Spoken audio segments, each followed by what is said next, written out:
오늘도 국민의힘이 어떤 검토를 거쳐 김포를 서울로 편입시키는 방안을 띄운 건지 저희가 취재한 내용부터 보도해드리겠습니다. 어제 저희 뉴스룸은 국민의힘이 불과 한 달 전에 김포시장으로부터 서울 편입안을 문건으로 건네받았다고 전해드렸습니다. 그런데 이를 건넨 김포시 역시 1년 전쯤부터 검토해온 사안이라고 하면서도 이제껏 공식 검토 보고서조차 전혀 만들지 않았던 걸로 저희 취재 결과 확인됐습니다. 김포시 측은 저희 취재진에게 이제부터 만들어야 한다고 답했습니다. 먼저 하예빈 기자가 보도합니다. 김포시가 서울 편입 정책을 추진하면서 공식 검토 보고서를 작성하지 않은 걸로 파악됐습니다. 김포시는 1년 전쯤부터 주민들 요구에 따라 서울시 편입을 준비했다고 설명해왔습니다. 하지만 막상 이 건과 관련해 예상 손익을 따져보거나 정식으로 연구를 진행하는 등 제대로 된 연구 용역 보고서는 작성하지 않은 겁니다. 김포시 관계자는 서울 편입과 관련해 작성된 별도 보고서는 없다며 이제부터 만들어야 한다고 했습니다. 그러면서 6일에 회의를 해서 뭔가 방향을 잡고 나면 구체적인 자료가 생길 것 같다고 덧붙였습니다. 6일은 오세훈 서울시장과 김병수 김포시장이 만나 이 문제를 협의하기로 한 날입니다.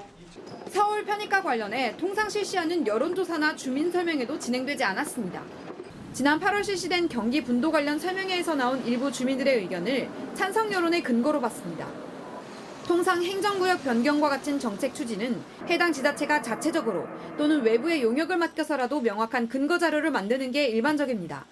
하지만 김포시는 1년간 정책을 구상해왔다면서도 구체적인 수치를 바탕으로 한 정밀한 분석과 검토는 진행하지 않은 겁니다. 국민의힘 지도부는 지난 9월 말쯤 김포시로부터 넘겨받은 자료를 근거로 한 달 만에 메가서울 정책을 급 진전시켰는데 정작 관련 보고서는 없었던 셈입니다. 당 지도부 관계자는 당시 넘겨받은 자료에 대해 구체적인 내용은 밝힐 수 없다고 했습니다. 다만 정책 초기 단계 논란은 어쩔 수 없다는 입장입니다. 정책의 조율 과정에서는 소음이 발생하는 것이 지극히 당연합니다. 수도권 주민의 편입 개선에 방점을 둔 실용적 가치 중심의 정책입니다. JTBC 하혜빈입니다.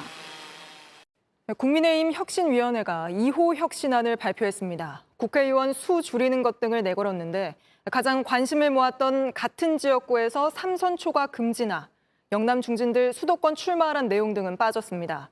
대신 당 지도부와 중진 또 대통령 측근 의원들은 불출마 선언하거나 수도권 험지 출마하라고 요구했는데 정식 의결이 아니라 권고에 그쳤습니다. 먼저 김태영 기자입니다. 당초 2호 혁신안으로 거론됐던 영남권 중진의 수도권 출마나 동일 지역 3선 초과 금지 등은 결국 제외됐습니다. 인유한 혁신위원장은 대신 당 지도부와 중진, 윤석열 대통령과 가까운 의원들에게 불출마를 선언하거나 수도권 험지에 출마할 것을 공개적으로 요구했습니다. 우리 당은 위기입니다. 위기고 더 나아가서 나라가 위기인데 그걸 바로잡기 위해서는 희생의 틀 아래에서 결단이 요구됩니다. 이마저도 혁신위 차원의 공식 안건으로 상정돼 의결한 건 아닙니다. 정치적 권고를 하는 메시지의 의미입니다. 인 위원장이 언급한 중진은 기준을 명확히 밝히지 않았고 대통령과 가까운이란 표현도 모호하다는 평가입니다. 심지어 당 지도부 불출마에 대해선 혁신위 내에서도 말이 엇갈렸습니다. 불출마로 못을 박는 것은 조금 어폐가 있겠습니다. 김기현 대표는 즉답을 피했습니다.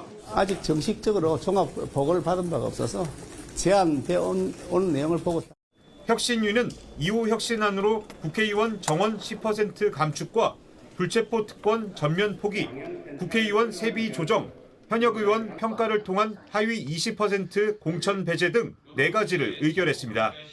국민의힘 지도부는 혁신위에서 종합적으로 제안해오면 정식적인 논의 기구와 절차를 통해 검토하겠다고 밝혔습니다. JTBC 김태영입니다. 19억 원대 사기 혐의로 체포된 전 총조 씨가 오늘 구속됐습니다. 전 씨 측은 사기 의혹을 모두 인정하고 수사에 협조하겠다고 밝혔습니다. 남현희 씨 측은 사기를 공모하지 않았다고 거듭 주장하며 전 씨가 준 고가의 차량을 압수해달라고 했습니다. 최지우 기자입니다. 전 총조 씨가 취재진 앞에 섰습니다. 구속 여부에 대한 심사를 받기 위해서입니다. 검은 모자를 푹 눌러 쓴 채 아무런 말도 하지 않았습니다. 사기 공모한 다른 사람 없습니까? 전 씨 측은 15명에 대한 19억 원대 사기 혐의를 모두 인정한다고 밝혔습니다. 본인의 사기 범행에 대해서 모두 인정하고 그리고 수사에 적극적으로 협조하고 있습니다. 피해자들에게 돈을 갚기 위해 최선을 다하겠다고도 했습니다. 하지만 지금 남아있는 돈은 거의 없다고 했습니다. 남현희 씨와의 공모 여부에 대해선 말을 아꼈습니다. 전 씨는 앞서 번 돈 대부분을 남 씨에게 썼다고 주장한 바 있습니다. 남 씨 측이 전 씨와 대질과 거짓말 탐지기 조사를 요청한 것에 대해선 적극적으로 대응하겠다고 했습니다. 남현희 씨와의 진술 중에 서로 엇갈리는 부분이 실체가 좀 밝혀지기를 저희도 기대하고 있습니다. 남 씨 측은 이에 대해 사기 공범이 아니고 전 씨에게 철저히 이용당했다면서 남 씨가 마지막 타깃이 되기 직전 전 씨의 사기 행각이 들통난 것이라고 주장했습니다. 또 전 씨가 준 고가의 차량을 압수해가라고 경찰에 요청했습니다. JTBC 최지우입니다. 요즘 집 팔겠다고 내놔도 사겠다는 사람이 많지 않아서 서울 아파트 매물이 8만 건 넘게 쌓였다고 합니다. 높은 금리에 대출 부담 커지면서 부동산 거래도 크게 줄어든 건데 집값에도 영향을 미칠 걸로 보입니다. 오원석 기자입니다. 신축 대단지가 몰려있는 서울 강동구입니다. 신도시 열풍의 한때 인기 지역이었지만 이젠 거래가 끊기다시피 했습니다.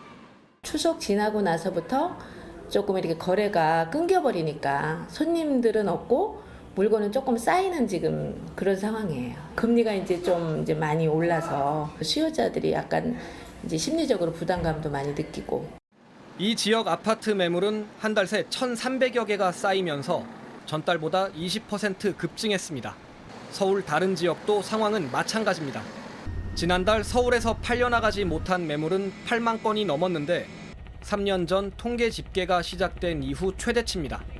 팔려는 사람들은 늘어났는데 사겠다는 사람은 잘 나타나지 않다 보니 매물만 쌓이고 있는 겁니다.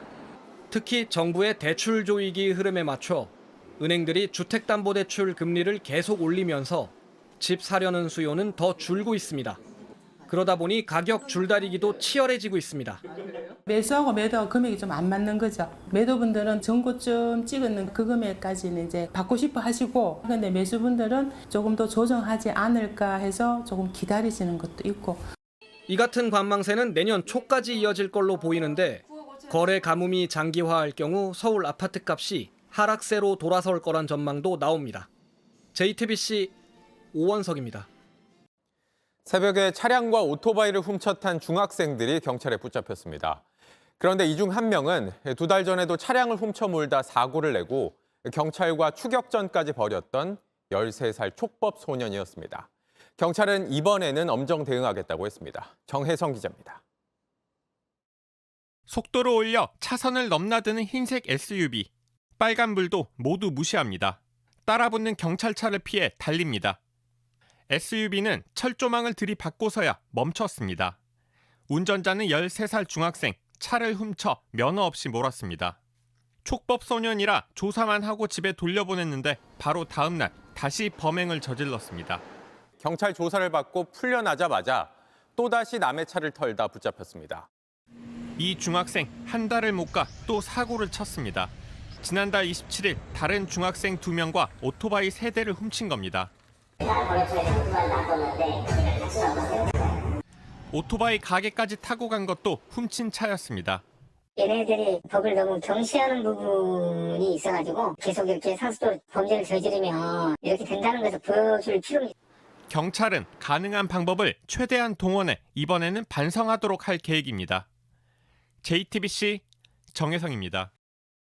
안녕하세요. 뉴스룸 앵커 한민용입니다. 오늘도 JTBC 뉴스룸을 시청해주신 여러분 고맙습니다. 오늘 저녁에도 뉴스의 현장에서 찾아뵙겠습니다.